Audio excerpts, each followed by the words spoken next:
Muy buenos días, distinguidos amigos. Bienvenidos a otra entrega del Diálogo Libre de su periódico Diario Libre, el periódico que más se lee y que más vende en la República Dominicana.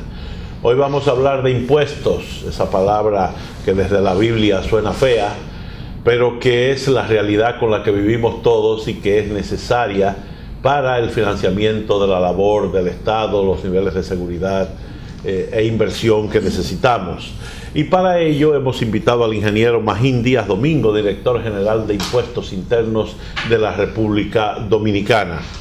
El panel de periodistas que tendrá a su cargo la conducción de este diálogo libre está encabezado por el jefe de redacción de apertura de Diario Libre, el periodista José María Reyes, el subjefe de redacción Eli Heiliger, el editor económico Amílcar Nivar y el periodista de la sección económica Joaquín Caraballo.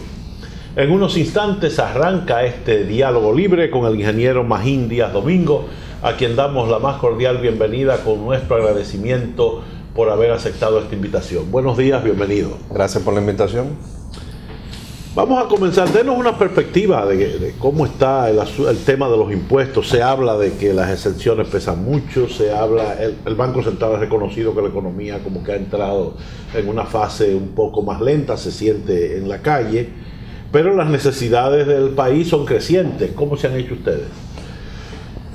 Bueno, cuando llegamos y ahora justamente cumplimos un año, nos embarcamos en un proceso de reformas administrativas y de mejoras que los datos están evidenciando que están dando sus frutos. Y eso, por ejemplo, ya tenemos los datos del cierre del semestre y las recaudaciones van muy por encima de lo presupuestado. Y ese es el mejor reflejo de que la lucha contra la evasión está dando su fruto, de que estén aumentando las recaudaciones, más que el doble del crecimiento de la economía, y por encima de lo presupuestado. Entonces, al cierre del semestre, las recaudaciones de DGI crecieron 12.3%, son más que el doble del crecimiento de la economía. Ahora, si nos vamos puntualmente a algunos impuestos, por ejemplo, los hidrocarburos, los combustibles, crecieron 18%. Los alcoholes, excepto la cerveza, o sea, los ron y whisky, 18%. El impuesto sobre la renta a las empresas, 37%. Es decir, eso es fruto de gestión, de combate a la evasión, de medidas que hemos tomado en conjunto con las aduanas, por ejemplo, en el caso de combustible, alcoholes y cigarrillos, que haya impuestos que estén creciendo el doble, el triple que la economía, o creciendo a tasas mucho más altas que las evidenciadas hace 4 o 5 años, refleja que había dinero sobre la mesa, que había sectores que evidentemente había vasos comunicantes o malas prácticas que están siendo ahora detectadas. Entonces yo creo que hay que hablar con los datos. Y los datos reflejan que aún con una economía que está creciendo un poco menos que en los años anteriores, las recaudaciones están creciendo 2 dígitos. Eso entiendo que es una buena noticia. Muy bien, don José María. Hace poco te dijo que el país no podía abocarse a una reforma fiscal y decía que lo que se necesita es eficiencia en el cobro de los impuestos. Siendo eficiente en el cobro, ¿el país puede ser autosuficiente? Bueno, la sociedad es la que define cuál es el nivel de gasto que queremos tener. La evidencia lo que indica es que el nivel de gasto en los últimos años está entre el 17 y el 19% del PIB. Y la presión tributaria está entre 13 y 14%. Con los ingresos no tributarios, eso llega a 15% del PIB. Es decir, que en los últimos años la economía, el sector público opera con un déficit. Con medidas administrativas se puede mejorar. La labor de la administración tributaria consistentemente es, a través de medidas administrativas, mejorar y ser más eficiente en el cobro. ¿Es suficiente para cerrar la brecha? Bueno, hay que ver cuáles son las necesidades del gasto en el futuro. Con los esfuerzos que estamos haciendo este año, entendemos que vamos a mejorar 0.5% del PIB este año. sería un aumento considerable en 12 meses. De hecho, los organismos internacionales entienden que con mejora administrativa se puede mejorar entre 0.5 y 0.6 en 36 meses. Y nosotros lo vamos a lograr en 12 meses. Es decir, se está haciendo un esfuerzo importante. Además, como decía un profesor mío, hay veces que lo que hay que tener sentido común. Que es el menos común de los sentidos. Y es evidente que había sectores donde había un margen importante para aumentar la eficiencia. Y lo estamos haciendo. O sea, el crecimiento que están teniendo algunos impuestos, como el de los combustibles, como el de los cigarrillos, como el de los alcoholes, reflejan que había problemas de eficiencia en la recaudación, porque ahora están creciendo a tasa de casi 20% cuando el consumo sigue creciendo lo mismo que en años anteriores.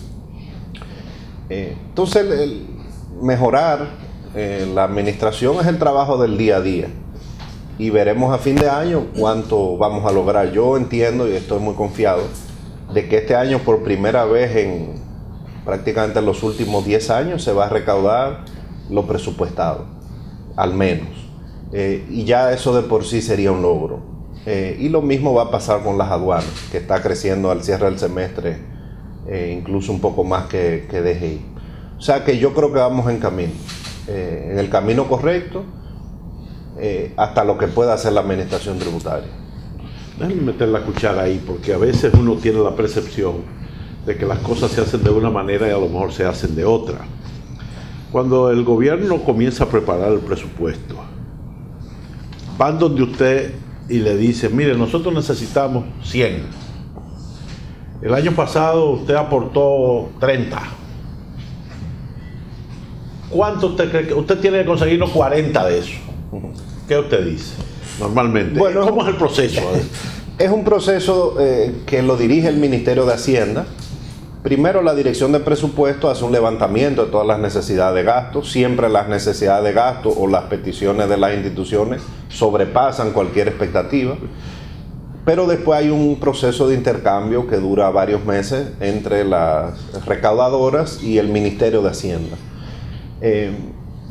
Y es un proceso, yo entiendo, razonable. El Ministerio de Hacienda, que tiene el expertise junto con la Administración Tributaria, pues ve hasta dónde se puede llegar de acuerdo a los parámetros que haya, de por ejemplo los precios internacionales que afectan las recaudaciones, como el oro, como el petróleo, las tasas de interés, el panorama macroeconómico y las posibilidades de mejora administrativa.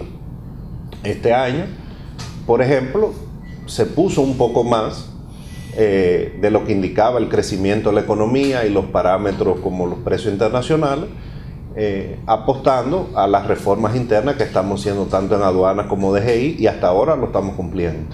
Pero es un proceso bastante serio, diría yo. Muy bien. Don Eli. Don Magín, mire, hace varios meses se llevó a cabo una batida contra negocios y restaurantes y comercios que supuestamente no pagaban el ITEVI. ¿A qué ha llegado eso? ¿Ha mejorado estos comercios? ¿Han mejorado el pago de este impuesto? Primero, entendamos que en administración tributaria no hay una solución mágica. La administración tributaria tiene muchas herramientas para hacer cumplir el código tributario, y el cierre de establecimiento es una de ellas. Entonces, lo primero es bajo qué argumentos o artículos del código o incumplimientos podemos cerrar un comercio. Y un comercio no se cierra porque tenga deuda tributaria. Usted puede ver 100 millones y no necesariamente por eso la DGI puede ir y cerrarlo. Puede hacer otras cosas, por ejemplo, puede embargarlo si ya está en cobro coactivo, puede tomar medidas cautelares. Ahora, el código define lo que son incumplimientos de deberes formales. Por ejemplo, si usted no entrega sus facturas, si usted no usa la secuencia correcta de comprobantes fiscales, hay diversos incumplimientos. Entonces, lo primero es que el cierre se hace después de un debido proceso. Un debido proceso que incluye remisión de actas, si incumplen, que tienen que ir a DGI a regularizar, pues se le pone una multa. Si luego de un plazo definido en el código no pagan la multa, la DGI puede cerrar el establecimiento, pero se cierra no por deuda, sino por incumplimiento de esos deberes que están en un artículo del Código Tributario, como los que yo mencioné. Obviamente a veces coinciden que el que incumple a veces también debe. Por ejemplo, un deber formal es que los contribuyentes están obligados a remitir los formularios de información a DGI, los formularios de impuestos sobre la renta, de ITEVI. Entonces el cierre de establecimiento es una de las herramientas en lo que llamamos el aumento de la percepción de riesgo. O sea, la administración tributaria en todos los países se basa, el principio fundamental es el cumplimiento voluntario. No hay forma de que la DGI personalmente le cobre impuestos a 2 o 3 millones de contribuyentes. No. ¿Cuántas empresas puede fiscalizar la DGI en un año? 2, 3, 5.000, pero hay 200.000. Entonces, eso son medidas para aumentar la percepción de riesgo y que la gente vaya voluntariamente. Y nosotros entendemos que ha tenido buen resultado, porque, por ejemplo, el aumento del cobro del impuesto sobre la renta en casi 40% se debe a que más empresas voluntariamente están yendo. Los cierres de establecimientos son una herramienta, pero también estamos haciendo 10 cosas más, por ejemplo, las multas. Las multas por no remisión de información.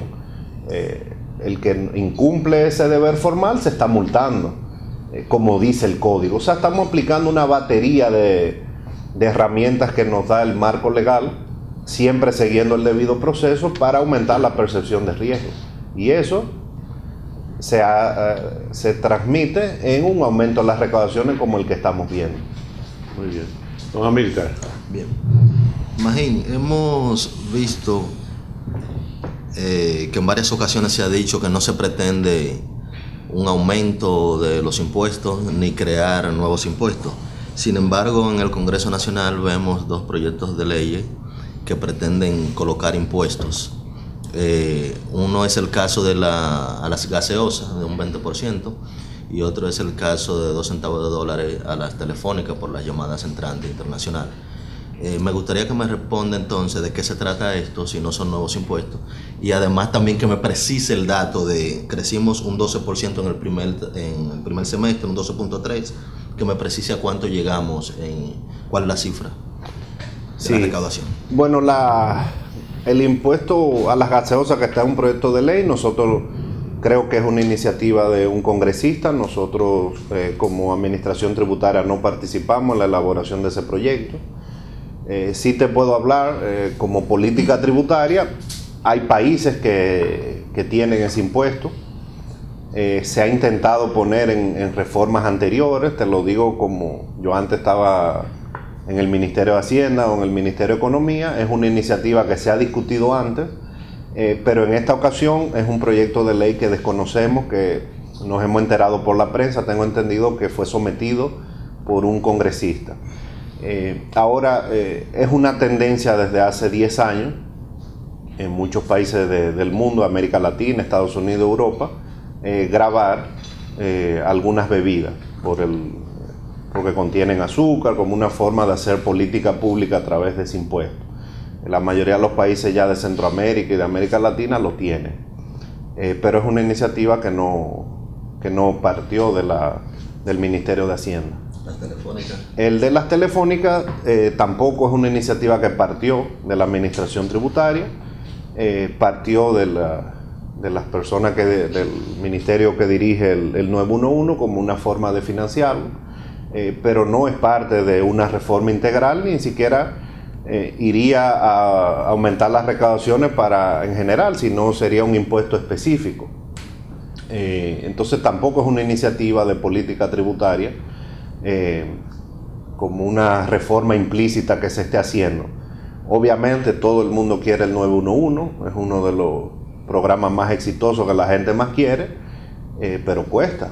Entonces el gobierno envió una iniciativa para tratar de financiarlo y poder extenderlo más, pero no es parte de una estrategia de ir haciendo una reforma por por pedazo, ¿no? En cuanto a las recaudaciones, en el primer semestre crecimos 12.3% respecto al año anterior.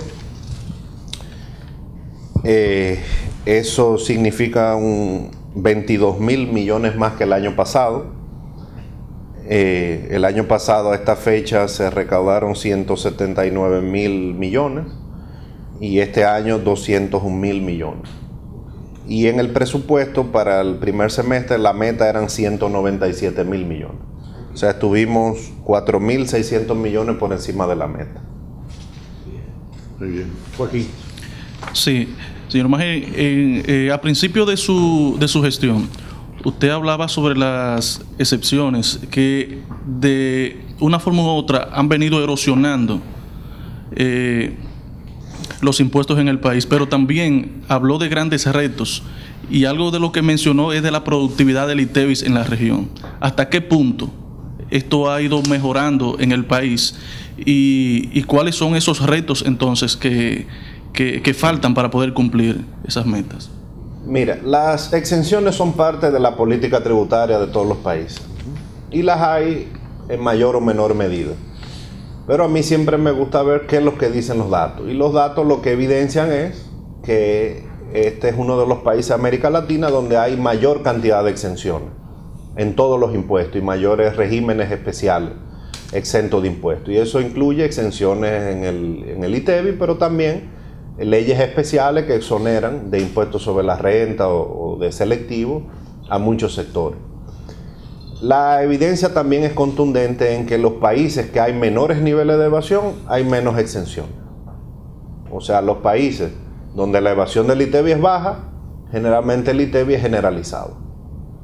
Es decir, que mientras más exenciones, mucho más difícil para la administración tributaria hacer su labor. Es un reto recaudar mucho en un país con tantas exenciones, porque donde quiera que uno se mueve, hay exenciones. Hay exenciones que son generalizadas, como las del ITEVI, pero también tú tienes las exenciones al turismo, a la zona franca, a la zona fronteriza, a la cadena textil. Entonces, tenemos Proindustria que tiene algunos beneficios. O sea, es difícil recaudar con tantas exenciones. Pero como yo dije el lunes en el aniversario de DGI, nosotros estamos para administrar lo que hay. Como yo vengo del mundo de la política tributaria, pues no me gusta. Y lo estoy viviendo. O sea, es una lucha diaria recaudar en un sistema con tantas exenciones. Porque es más fácil para el contribuyente eludir o evadir. Entonces, es lo que hay. No me gusta, pero es lo que tengo que administrar. Y va a ser un reto llevar los niveles de evasión a los que uno ve en países con menos exenciones como Chile. Por ejemplo, en Chile la evasión del ITEVI fluctúa entre 20 y 25%, ese es como el piso. Aquí lo menos que se ha llegado ahora mismo está en 43%, al 2015, que es el último dato. Y hay años, como el 2007 por ahí, en ese año llegó al 33%. A partir del 2008 empezó a subir con la crisis internacional. Llevarlo a los niveles de los países con muy baja evasión va a ser muy difícil. Ahora, ¿podemos mejorar? Sí, podemos mejorar porque ya hay evidencia. Podemos llegar a donde hemos llegado, donde como país hemos llegado antes. Hay la impresión de que el gobierno en muchísimos aspectos se niega a invertir capital político para imponer situaciones, para mejorar situaciones. El caso de las impresoras fiscales, por ejemplo. Hay países que tienen una impresora fiscal hasta en las casas privadas, exagerando.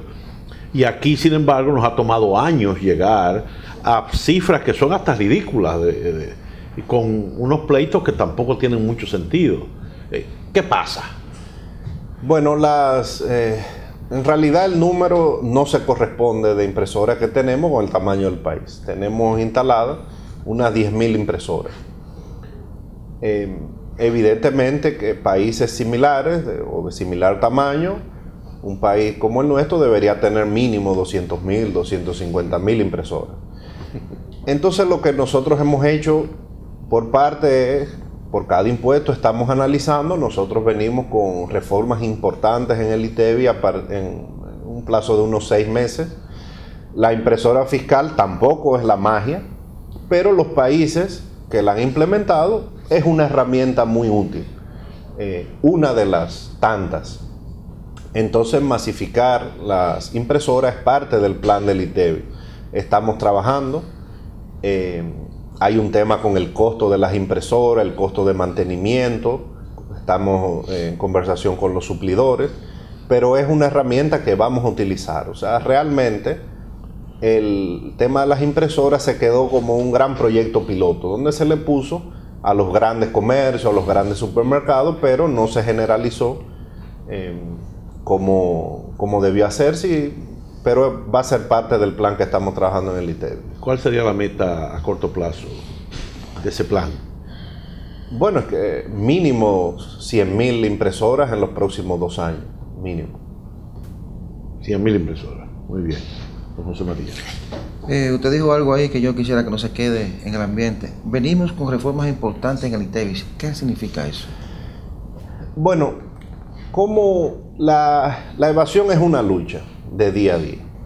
Y si ustedes ven o analizan la gestión de la DGI 2000, por ejemplo, a partir del 2004 que llegó nuevamente Juan Hernández, que luego de la crisis macroeconómica la evasión aumentó. Cada año tenía que innovar con algo. Los números comprobantes fiscales fueron una innovación, las impresoras fueron otra, y uno veía cómo la evasión bajaba y después volvía porque la gente va aprendiendo. Es un pleito de trinchera. Correctamente. Después vino con normas que, por ejemplo, para que las tarjetas de crédito retuvieran una parte del ITEVI. O sea, cada cierto tiempo la DGI tiene que hacer cosas nuevas. Nosotros estamos trabajando en una reforma de los comprobantes fiscales. Gran parte del problema del ITEVI es el fraude con los comprobantes fiscales. Hay un mercado secundario, hay asesores que se dedican a montar fraudes con comprobantes, número de comprobantes falsos. Vamos a cambiar la numeración de los comprobantes, vamos a hacer que el contribuyente se acerque, vamos a dar un número comprobante de acuerdo al tipo de sector. Por ejemplo, antes cualquiera que iba con una empresa tenga 10.000 comprobantes y nunca más vuelva por aquí. No, vamos a analizar, estamos haciendo análisis de riesgo. Sí. Usted, empresa riesgosa, bueno, pues le vamos a dar 5 comprobantes. Usted es una empresa muy cumplidora, bueno, le damos 1.000 y cuando se la acaben, revisamos. Entonces hay muchas cosas que se pueden hacer y hay otra cosa que la DGI no hacía por falta de presupuesto en los últimos años, una campaña fuerte de educación, una campaña en los medios, para que cada persona pues se convierta. Si usted siente que usted está pagando el ITEVI en un comercio y ese comercio no lo está pagando, eso pasa muy, bueno, denúncialo también. O sea, cuando uno visita países como Chile, Colombia y México, casi te obligan a coger la factura, porque es ilegal no dar la factura. Sí. Entonces eso es un proceso que requiere una campaña de medios que estamos trabajando, y también estamos trabajando muchísimo. Tal vez una de las mejores áreas que tenemos en DGI es la educación tributaria. Estamos trabajando con las asociaciones de pyme, con la Junta Agroempresarial, recorriendo el país para mejorar la educación tributaria, que la gente sepa.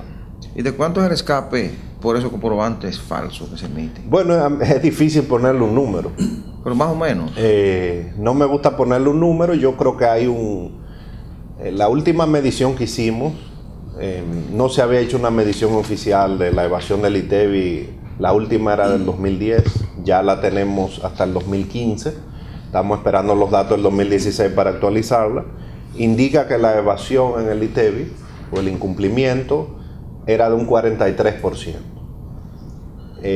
Y esas son cifras altas, cifras que hemos tenido en años anteriores, pero también el país, con la reforma que se hizo cuando se creó DGI, bajó de 40%. Entre el periodo 2005-2009 también bajó, cuando se establecieron los comprobantes fiscales y las impresoras. y ahí en esos años llegamos a 32, 33%. Entonces nos hemos puesto como meta de mediano plazo, si ya tenemos evidencia de que una época el país pudo llegar a 32, 33, llegar.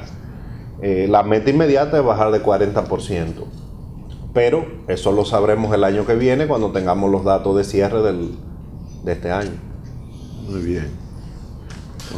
Don Magín, mire, fíjese, pagar impuestos no es una tarea buena. Y más cuando el Estado se la pone a uno difícil. Por ejemplo, en el caso del pago de la multa que le ponen a los conductores, eso no le corresponde a ustedes, es difícil, se pierde mucho tiempo, se pierde muchas horas de trabajo para una persona.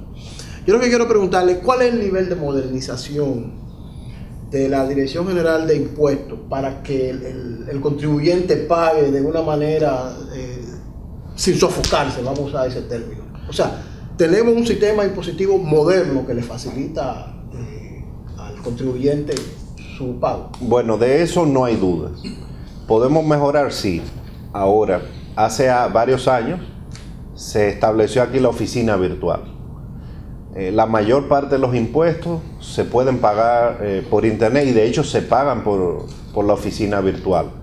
Nosotros estamos trabajando ahora una reforma para hacer más accesible y amigable la plataforma de la oficina virtual, para que cada vez menos el contribuyente tenga que ir físicamente. De hecho, no tendría que ir con la oficina virtual. La mayor parte, más del 80% de las recaudaciones se reciben a través de los pagos electrónicos y lo vamos a mejorar. Ahora, también estamos embarcados en una reforma de toda la infraestructura de DGI, tecnológica y física. Estamos remodelando y mudando la mayor parte de nuestras oficinas para que aquellos contribuyentes que quieran ir pues encuentren un lugar tipo un banco donde usted tiene las comodidades para ir. Nosotros, la administración tributaria dominicana tiene algunas particularidades, como todo en nuestro país, que maneja impuestos que no maneja ninguna administración tributaria. Y eso hace que las oficinas nuestras estén más cargadas que otras administraciones. Por ejemplo, el impuesto a los vehículos, sacar los marbetes, las matrículas de los vehículos, eso es algo muy particular de la administración tributaria dominicana que carga nuestras oficinas mucho. Y estamos trabajando y ya hemos creado algunas oficinas solo para eso y vamos a abrir más para descargar el que vaya a pagar otros impuestos pues no tenga que hacer la fila que hace el de los vehículos. También tenemos que manejar el impuesto a la propiedad inmobiliaria, que en todos los países es un impuesto municipal. Entonces eso carga nuestras oficinas y nuestros sistemas, pero lo que estamos haciendo es separándolo virtualmente, abriendo nuevas oficinas y tenemos un plan para llegar a todo el país con oficinas que tengan las comodidades necesarias, tanto tecnológicas como físicas. Fíjate que aquí dicen muchas veces que el cobro de impuestos es radial. Se cobra, mientras tú te alejas de Santo Domingo, se cobra menos. Porque aquí es que tenemos 5 o 6 oficinas, pero estamos trabajando, estamos abriendo oficinas nuevas por lo menos de aquí a diciembre en 20 provincias. Para que la DGI tenga presencia y tenga una buena presencia en todo el país. Muy bien, don Amílcar. Magín, hablando de los fraudes y de los comercios que viven buscando manera de cómo engañar al fisco, se tiene información de que esto también le han hecho propuestas indecorosas a algunos colaboradores de la DGI. ¿Tienen ustedes casos recientes de si algunos colaboradores de la DGI han caído, hay sometido por esto y a cuánto ascienden los montos? Bueno, lo que yo he aprendido en este año que tengo acá es que se habla mucho de corrupción. La corrupción no es un monopolio Cuando en un país hay corrupción, no hay corrupción en un sector, hay corrupción en el país, en la sociedad. Y sí, tenemos casos y es bastante común que empresas o contribuyentes pues ofrezcan dinero a cambio de que se les faciliten las cosas. Y para eso simplemente lo que hay es que poner los controles necesarios y lo estamos poniendo. Estamos creando o ya creamos una gerencia de control interno, de lo que los americanos llaman internal affairs también, asuntos internos. Estamos poniendo los controles tecnológicos también para que cualquier cambio que usted quiera hacer para favorecer a un contribuyente tiene que hacerlo en el sistema. Si no hay controles tecnológicos, pues más fácil. O sea, yo me siento conforme de todos los cambios que estamos haciendo a nivel tecnológico, a nivel de control de riesgo y de investigación para minimizar ese problema que siempre va a existir. Pero siempre es la minoría, como yo digo. Yo creo que la DGI tiene un personal muy profesional, la ley de autonomía fue muy buena y yo siempre le pongo el ejemplo a los empleados que si hay un círculo blanco y usted le pone 3, 4 puntos negros, todo el mundo mira el punto negro. Siempre es una minoría, pero es una lucha que siempre va a existir. Y empleados que nosotros encontremos con prueba, pues empleados que someteremos a la justicia. Y los sometimientos en general, no solo a empleados, sino a contribuyentes, es algo que también es una herramienta. No sé si vieron hace varias semanas, en conjunto con la Fiscalía, pues se abrió el juicio a un asesor fiscal y es la primera vez en muchos años, dándole continuidad a un caso que encontramos, a uno de estos asesores que montaba esos esquemas de fraude. Y en los próximos meses vamos a hacer sometimientos a empresas también que tenemos evidencia de defraudación fiscal, que es lo que el código nuestro tipifica: la evasión, pero luego la defraudación, que es cuando hay algún tipo penal, y el código también da penas de prisión. No es que no da, siempre se habla que no está penalizado, sí, con hasta 2 años, pero generalmente cuando hay defraudación también hay temas, o puede haber de lavado de activos, o sea que va a haber sometimientos. Nosotros estamos trabajando de la mano con la Fiscalía, hemos recibido también un apoyo muy decidido del procurador. Tenemos 2 fiscales asignados a la DGI, uno a tiempo completo trabajando en la estructuración de casos penales de defraudación que vamos a someter en los próximos meses. Don Joaquín. Sí, popularmente dicen no es lo mismo estar en el juego que verlo desde fuera. ¿Cuál ha sido la mayor sorpresa para Magín en este proceso frente a la DGI? Bueno, mira, a mí el nombramiento en la administración tributaria me tomó por sorpresa, aunque yo estaba en Hacienda, del área de política tributaria o del área financiera. Yo creo que es un mundo interesante. Mi experiencia, como dije, es que los empleados de DGI son buenos, la ley de autonomía funcionó. He recibido mucho apoyo del presidente. La DGI efectivamente, y lo dije el lunes, para nosotros no hay amigos, no hay políticos, no hay empresarios, no hay familiares. Aquí todo el mundo quiere acceder al director de impuestos para conseguir cosas. Eso es algo muy irregular, es fruto de la falta de institucionalidad. Y nosotros estamos tratando de darle el mismo trato a todo el mundo. Si alguien tiene, porque me conoce, accede a mí o a algún subdirector, nosotros estamos tratando de que aplicar la misma política. O si hacemos una excepción, que después eso se aparte para que todos los contribuyentes se beneficien. Yo creo que hay mucho desconocimiento del contribuyente y por eso estamos invirtiendo tanto en educación, y hay que seguir invirtiendo, porque muchos contribuyentes son engañados por sus propios asesores o sus propios contadores. De hecho, muchos casos hay de contribuyentes que le pagan el dinero a esos intermediarios y ese intermediario nunca paga, y el contribuyente cuando va dice: no, pero que yo pagué, ¿no? Entonces hay que hacer una inversión muy fuerte en educar a la gente, en que se acerque directamente a DGI. Hay muchos asesores buenos, evidentemente, pero hay muchos intermediarios que han engañado a muchos contribuyentes. Entonces yo creo que hay que educar a la gente. Pero yo entiendo que en general el país es cumplidor, quiere cumplir. Y hay gente que se ha aprovechado, sectores, de un desorden generalizado por la cantidad de exenciones, la falta de controles, y tenemos mucho apoyo de sectores formales, de empresas que están viendo que su competidor no pagan, y bueno, van y apoyan el trabajo que estamos haciendo. O sea que yo he sentido mucho apoyo de los sectores formales, los grandes y de los pequeños. Yo creo que hay que hacer una inversión muy grande en trabajar con los contribuyentes, en educarlos, porque sí hemos encontrado muchos casos de contribuyentes que son engañados por intermediarios. Eso es peligroso.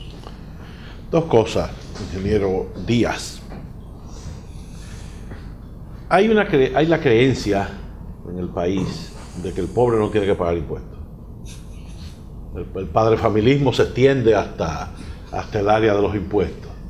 Y por eso se impide, por ejemplo, que el ITEVIS se generalice a las medicinas o a una serie de cosas.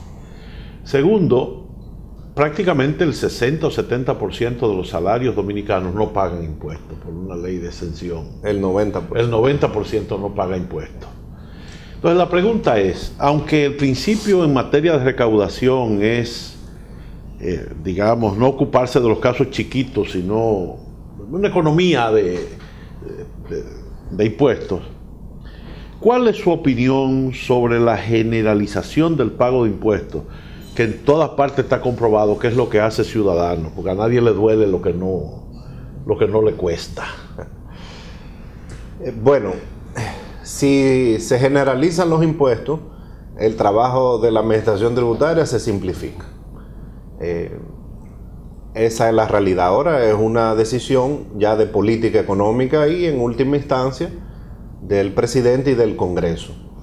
Realmente tenemos un sistema con muchas exenciones y es muy complicado recaudar. Es una lucha porque el contribuyente es racional. Trata de buscar qué ley de incentivo o qué exención va a usar para no pagar. Entonces, si se generaliza es más complicado, es más fácil recaudar. Ahora, ¿cuál es la tendencia de las reformas en América Latina y en el mundo en los últimos años? Generalizar y subsidiar a través del gasto. Claro. Que es lo que se llama el IVA personalizado. Se generaliza y lo que se recauda se devuelve a través del gasto focalizado al 20 o 30% más por la población. Sin duda sería más fácil la labor de la administración tributaria. Los datos son contundentes. En los países que hay menos evasión, hay mucho menos exenciones. Pero eso ya es una discusión que la tendrá el Congreso en su momento. Yo sí creo que la DGI puede ayudar en facilitar el cumplimiento a los pequeños. Nos hemos dado cuenta que pasó algo similar con las impresoras que con el procedimiento simplificado de tributación. En países similares, ¿qué cantidad de personas o empresas pequeñas están acogidas al régimen simplificado? 300.000, 400.000. En el país hay menos de 15.000. Significa que no funcionó porque es un régimen que se hace para simplificar a los pequeños, hacerle la vida más fácil a las pymes. Y la evidencia indica que no han ido a DGI. Entonces estamos en conversación con las pymes, con los sectores agropecuarios, ver su retroalimentación para el próximo año lanzar un nuevo régimen simplificado que le facilite la vida a los pequeños que quieren cumplir y que consideran que no es muy fácil ahora y el PCT actual no los ha ayudado. Y eso es una combinación de modificar qué falló con el anterior y de educación tributaria. Y también de aplicar un poco de vasos comunicantes, porque el que presta, y hay cantidad de préstamos incluso del Estado, debiera ser un agente de promoción de la formalidad, para llamarla de alguna manera. Claro. Ahí sí lo que hay que ayudar, nosotros estamos en ese proceso de revisión del régimen simplificado para masificarlo, para que cada uno aporte en la medida que pueda, como dice la Constitución, cada uno de acuerdo a su capacidad. Muy bien, don José María. Bueno, usted sabe que el anticipo comenzó como algo transitorio. Como todos los impuestos, Sí. aquí son transitorios. Sin embargo, este gobierno ha estado apostando a implementar la creación de nuevas empresas, sobre todo las pequeñas y las medianas. Sabemos que usted acaba de hablar de un régimen simplificado, pero ¿hasta qué punto sería factible revisar el anticipo de manera tal que no sea como una traba para el crecimiento de los pequeños empresarios? Mira, a mí, me es difícil no quitarme, ¿verdad?, el traje de macroeconomista, que es mi formación Sí. de base. Y hay que tener mucho cuidado con la discusión del anticipo.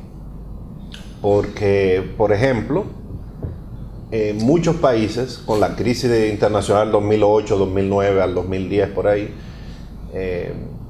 realmente sufrieron mucho más que nosotros. Y si uno ve el comportamiento del impuesto sobre la renta, gracias a los anticipos no hubo un desplome. Entonces, hace 15, 20 años, la recaudación del impuesto sobre la renta era muy alta en abril y después nada, y eso creaba un problema serio de caja al gobierno. Es decir, el anticipo juega un rol de estabilidad importante.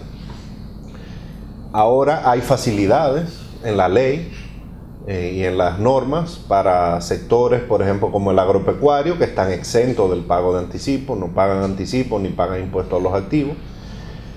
Y también en el código hay facilidades. Si usted este año tiene menos ingresos que el año pasado, verificable. ¿Qué significa verificable? Porque muchas empresas van y dicen, no, yo no puedo pagar el anticipo, pero como la DGI tiene toda la información, véanos, pero usted está ganando más que el año pasado. Si verificamos que es así, usted puede solicitar individualmente como empresa que le bajen sus anticipos, porque efectivamente demuestre que sus ingresos han caído por alguna razón, o si usted tuvo ingreso extraordinario en un año, la DGI le reconoce eso y no le cobra el anticipo en base a eso. O sea, hay mecanismos. Lo que el país sí tiene que pensar con cuidado es que si lo vamos a eliminar completamente en una reforma, los países que hay mucha evasión del impuesto sobre la renta y del ITEVI, el mecanismo, el anticipo o los impuestos mínimos son una herramienta eficaz que debería mantenerse. Ya países más sofisticados, con mayor recaudación por encima del 20%, no tienen los anticipos de esta manera. Se podría cambiar la base de cálculo, en vez de en base al año anterior, en base a los ingresos de este año. Ahora, el año anterior es la base cierta, y eso permite al gobierno una previsibilidad mayor en su flujo. Entonces, es una discusión que hay que hacerla con cuidado. Ahora, aún con el mecanismo que tenemos actualmente, hay herramientas que permiten facilitar al contribuyente si está teniendo problemas. Por eso es que estamos invirtiendo tanto en educación. Hay herramientas que da el Código Tributario para ayudar al contribuyente y el contribuyente no las utiliza. Y en todos los países se calcula un anticipo pensando en lo que cobró anterior, sin tomar en cuenta en que el año que viene puede ser peor que el anterior. Bueno, es que sí, hay muchos países que lo hacen porque es lo que conocemos. Ahora, si el próximo año tú demuestras efectivamente que tus ingresos han caído, pues tú te acercas a la institución y el código te dice que automáticamente la DGI debe corregir por eso. O sea, hay mecanismos para aliviar. Ahora, debe ser una discusión sopesada. Lo peor que le puede pasar a un país siempre es una crisis fiscal y macroeconómica. Y el anticipo ayuda a estabilizar los ingresos del gobierno. Entonces, hay que ver el paquete completo cuando se discute. Muy bien, don Eli. Don Magín, hablemos un poco del pacto fiscal. No sé si ustedes están en la discusión metidos. Bueno, es un tema eminentemente del Ministerio de Hacienda, que es el responsable de sugerir al Poder Ejecutivo la política tributaria. Nosotros como administración obviamente participaremos como parte de Hacienda, que es nuestro superior jerárquico. Lo que ha dicho el presidente es primero el pacto eléctrico y después veremos. Tiene lógica, no lo hablo como DGI, sino como Hacienda, que yo era antes. El déficit eléctrico en los últimos 15 años en promedio es 2% del PIB. Es decir, si el déficit promedio consolidado, incluyendo bancos centrales, es 5 o 4,5%, pues el déficit eléctrico fluctúa entre 40 y 50% del déficit del sector público. Entonces el peso fiscal es tan grande que tiene mucha lógica llegar a un acuerdo con el tema eléctrico y después discutir el pacto fiscal. Nosotros, tanto el Ministerio de Hacienda como DGI y Aduana, la Administración Tributaria, estamos preparados para esas discusiones. Y el pacto lo que establece es que se abre una discusión con todos los sectores, como se hizo con el pacto educativo y se está haciendo el pacto eléctrico. Pero tendría que ser dirigido, o tiene que ser dirigido la discusión técnica por el ministro. Ahora, sigamos con el pacto eléctrico. Olvidémonos de que usted es funcionario del gobierno. No me puedo olvidar de eso. No, pero ¿cuáles serían, digamos, los componentes básicos de ese pacto? Para ponerlo en números. Bajar la evasión, digamos, del pacto fiscal. Del pacto fiscal. Bajar la evasión un 10%, aumentar la recaudación un 15%, o bajar por allí un 10% y subir por aquí un 5%. ¿Cómo ustedes ven, usted, el técnico, no el de impuestos, el componente de ese pacto? Bueno, es que la idea de un pacto es, primero como sociedad, definir cuál es el nivel de gasto y de servicios públicos que queremos que el gobierno dé. Mi experiencia, que tengo muchos años en el gobierno, es que todo el mundo critica el gasto, pero todo el mundo quiere gasto. Las demandas son infinitas. Son infinitas. Y cuando uno ocupa un cargo, básicamente uno no puede salir a la calle. Todo el mundo quiere que le emplee un familiar. Todo el mundo critica que haya muchos empleados públicos, pero yo recibo de amigos, familiares y de todo el mundo decenas de solicitudes a la semana. O sea, el gobierno es muy criticado, pero todo el mundo quiere que el gobierno le dé todo. Lo malo es que se lo den a otro, ¿no, amigo? Sí, exactamente. Entonces, tenemos que definir un nivel de gasto. ¿Cuáles son las necesidades que efectivamente va a cubrir el gobierno? La sociedad, por ejemplo, llegó a un acuerdo de que quería 4% del PIB a la educación, bueno, pero el sector salud está pidiendo más. Entonces, lo primero es definir eso, qué es lo que va a cubrir el gobierno y qué no va a cubrir. Y a partir de ahí, entonces ver el nivel de ingresos que sostenga ese gasto. Evidentemente, el país en la última década opera con déficit y en teoría bajar el déficit es fácil, es subir los ingresos, bajar el gasto. Entonces, indefinidamente no podemos tener déficit. Se ha hecho un esfuerzo por bajar el déficit, importante, que ha sido reconocido a nivel internacional. Se ha hecho un esfuerzo efectivamente, pero aún tenemos déficit. El Banco Central opera con déficit, el sector eléctrico opera con déficit, y el gasto en educación pone una presión fuerte al Estado, a las finanzas públicas. Entonces, hay algo que sí debe estar muy claro para un pacto fiscal, es que el nivel de las tasas de todos los impuestos es alta. Entonces no hay margen para aumentar tasas. La tasa del ITEVI está por encima del promedio de América Latina. El promedio debe ser 15, 16, estamos en 18. El promedio de impuesto sobre la renta es 25, estamos en 27. La tasa de los combustibles y de los otros selectivos como alcohol y cigarrillos es más alta que el promedio. O sea, no hay margen para aumentar tasas. Esa es la realidad.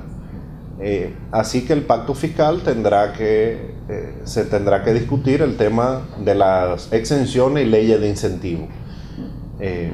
Aquí son indefinidos, por ejemplo, muchas veces los incentivos que se dan a sectores, aunque las leyes dicen que es por 10 años, 5 años, después se extienden más. Hay países que funcionan muy bien, que se dan los incentivos en base al número de empleo que se crean. Correcto. Entonces hay que redefinir todo eso. y ya hay una experiencia acumulada importante. Hay leyes que tienen 15 años, 20 años. Podemos verla, y el Ministerio de Hacienda en su momento pues dirigirá las discusiones desde el punto de vista del gobierno y se escucharán a otros sectores. Yo no quiero que terminemos, que me perdone Amílcar, sin que hablemos de la frase más misteriosa que hay en la República Dominicana: la presión fiscal. Sí. Para las autoridades, y los números dicen, la presión fiscal es baja. Para el porcentaje mínimo del país que paga impuestos, la presión fiscal es insoportable. Sobre todo los que ganamos salario fijo y no tenemos forma de evadirla de alguna manera. Sí. Mira, el tema de la presión tributaria es un indicador.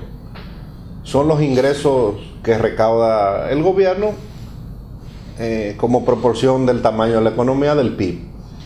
Y es un indicador de referencia con otros países. Y no es ni bueno ni malo. Pero obviamente hay mucha confusión. Lo primero es que cuando se compara entre países hay que comparar manzana con manzana. Y aun cuando se compara manzana con manzana, ese indicador para nosotros es bajo. Esa es la realidad, técnicamente hablando. Hay países efectivamente que recaudan de recursos naturales mucho más, etcétera, pero cuando uno compara, quitando esa parte, quitando la seguridad social, nuestra recaudación en términos relativos es baja. Por ejemplo, hay ITEVIs y hay selectivos.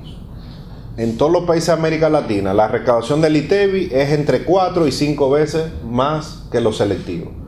En el país el ITEVI es el doble de los selectivos. Hay un problema. Entonces, en términos relativos, estamos bajos. Esa es la realidad. Ahora, la presión tributaria es un promedio. ¿Qué nos dice la presión tributaria? Que esa presión tributaria es pagada por un bajo porcentaje de la población, que es otro tema. Por ejemplo, casi el 90% de los asalariados está exento del impuesto sobre la renta. La exención de impuestos sobre la renta, en efecto, deja fuera al 90% de los asalariados. Significa que los que estamos pagando impuestos sobre la renta a las personas somos el 10% de la población. Ahí hay un problema. El ITEVI está exento el 50% de los bienes y servicios. Esa es una realidad.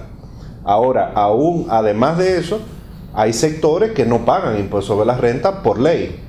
Entonces, al final, esa recaudación de impuestos sobre la renta, por ejemplo, este año, el impuesto sobre la renta ha aumentado 37%, casi 15.000 millones más que el año pasado. Pero son las mismas empresas, son pocas, porque hay muchas empresas que tienen su exención de impuestos sobre la renta y otras, como contratista del Estado, que el Congreso los exonera del pago de impuestos sobre la renta. Entonces, eso es otro tema, que es que hay una mala distribución de la carga tributaria. Ahora, ¿cuál es la moral para exonerar del impuesto sobre la renta a alguien? La renta es ganancia.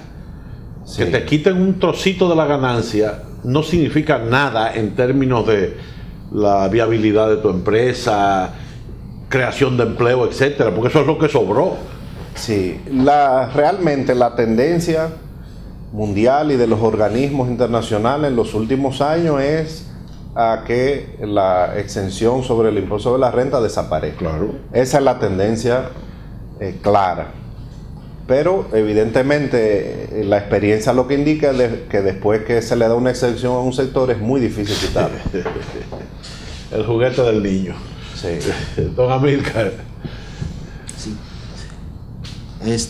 ¿Hasta cuándo se pretende en el país tener un presupuesto sin déficit? Porque usted mencionó ahorita la palabra indefinido y por lo visto, cada vez que se aleja el pacto fiscal, se está alejando la posibilidad de tener un presupuesto sin déficit, porque no creo que la buena capacidad de la administración tributaria tenga que la buena capacidad pueda lograr que los recursos que necesita el país se puedan obtener a través de las recaudaciones. Entonces, si los economistas dicen siempre que el problema de la deuda es básicamente por un problema fiscal que tenemos y le estamos huyendo al pacto fiscal, estamos huyendo a una reforma fiscal, aunque no sea para aumentar, sino para poner la casa en orden, ¿hasta cuándo tendríamos un presupuesto sin déficit? Mira, la pregunta es muy buena, pero realmente yo prefiero que el ministro, porque va a decir el ministro que le voy a quitar sus funciones. Entonces, aunque mi corazón siempre ha estado en Hacienda, pero ahora estoy concentrado en la administración tributaria. Yo lo que creo que el debate siempre es bueno, que es bueno que se hable de la deuda y del déficit. El país, y siempre es bueno, eso me lo enseñó el padre Alemán, primero hay que conocer la historia y analizar los datos, dos cosas fundamentales. El país ha sido muy exitoso en evitar crisis. En los últimos 50 años hemos sido el país de América Latina con menos crisis macroeconómica y fiscal. Hubo una en el 80 y tanto, una en el 90, una en el 82, otra en el 90 y otra en el 2003 por la crisis bancaria. Eso es muy poco común. O sea, somos el país de América Latina con menos historia de crisis y de inflación también. Son pocos los periodos de alta inflación, solo cuando ha habido esas tres crisis. Y todos debemos luchar porque eso se mantenga así. Eso es lo que yo te diría, pero ya sobre el pacto fiscal y el tema de los déficits, vamos a respetar el área del Ministerio de Hacienda. No, Joaquín. Sí. Usted ha mencionado en varias oportunidades el tema de los impuestos a los combustibles, que ha crecido, etcétera. Me gustaría saber en la DGI, o sea, ¿cuál es la realidad de los impuestos en el tema de los combustibles? Mira, la realidad es que estamos creciendo casi 20% en la recaudación de impuestos a los combustibles en una economía que está creciendo lo mismo o un poquito menos que años anteriores. Significa que había un margen para mejorar. Hemos puesto muchos controles y sobre todo, yo creo que lo más importante que se ha hecho en este año es la coordinación con la Dirección de Aduana. En el caso de los combustibles es más importante aún porque los combustibles entran por aduana, pero la ley, la responsabilidad del cobro es de DGI. Entonces tiene que ser una coordinación, 100% de coordinación, y eso lo estamos logrando. Ya, de hecho, a partir de este mes, la validación de todo con aduanas es en línea. Aduana no le da entrada tampoco a nada si nosotros no certificamos que el impuesto está pago y que está todo correcto. Por eso es que la recaudación de impuestos a los combustibles está aumentando tanto, lo mismo que los alcoholes, muchos son importados. Entonces, ¿qué había también en el área de los alcoholes y cigarrillos? Encontramos muchas exportaciones, entre comillas, a Haití. Solicitaban, decían que iban a exportar a Haití, exonérame del pago de ITEVI selectivo porque es una exportación. Pusimos controles junto con aduana y que ha habido un desplome de esas exportaciones que no eran tales o se vendían en el mercado local y que estamos viendo que aumenta la recaudación de esos rubros. Entonces, yo diría que una de las 2 o 3 cosas fundamentales que estamos haciendo es trabajando de la mano con aduana, estamos en línea y validamos toda la información y a través de ahí estamos cerrando muchas brechas en combustible, en alcohol, en cigarrillos y en el ITEVI. De esos casos que usted menciona, estamos hablando básicamente de contrabando. Algunas eran trucos fiscales aquí, exacto, pero había mucho contrabando. ¿Cuál es el nivel de contrabando, te diría? Por ejemplo, en esos productos que son los que suenan más importantes. Bueno, es difícil poner un número, porque contrabando, si supiéramos el número exacto, pues ya el trabajo estaría hecho, ¿verdad? Esa es aduana. Ahora, ¿qué es lo que nosotros hemos parado? Es lo que ni siquiera iba a Haití, ¿no? Yeah. Decían que iba, se le exoneraba de los selectivos y del ITEVIS como era una exportación, pero vendían al mercado local. Eso nunca pasaba del otro lado. Obviamente ponerle un número es difícil. ¿Cómo tú ves que está dando resultados lo que estamos haciendo? Por el aumento de las recaudaciones en los rubros que decían que eran para exportar a Haití. Eso mismo vale para los combustibles. Exactamente lo mismo. Entonces en combustible, alcohol y cigarrillo, ahí se está viendo muy bien el combate a la evasión, que se ve por el aumento de las recaudaciones. Si de febrero a junio el impuesto a los cigarrillos está aumentando 25% con respecto al año pasado. Entonces, es una forma, yo creo, interesante de ver el combate a la evasión. Por ejemplo, este año, desde enero a la fecha, el impuesto a los cigarrillos ha crecido 6%. Si consideramos de febrero a la fecha, 25%. ¿Cuánto creció en los 5 años anteriores ese impuesto? Menos 1%. El impuesto a los combustibles está creciendo este año 18%. En los 5 años anteriores creció 5%, está creciendo el triple. El impuesto a los alcoholes, excluyendo cerveza, ron, whisky, vodka, 18%. En los 5 años anteriores, en promedio 2%. O sea, estamos creciendo 9 veces más. Y el consumo de esos rubros no ha aumentado. Y en impuesto sobre la renta estamos creciendo 37% más a las empresas. Yo creo que esa es la mejor forma de ver que hay resultados de todo lo que estamos haciendo. Muy bien, pues muchísimas gracias al ingeniero Magín Díaz Domingo, director general de Impuestos Internos, por su participación en este diálogo libre. A todos ustedes, muchísimas gracias por la atención prestada y hasta un próximo diálogo libre. Buenos días.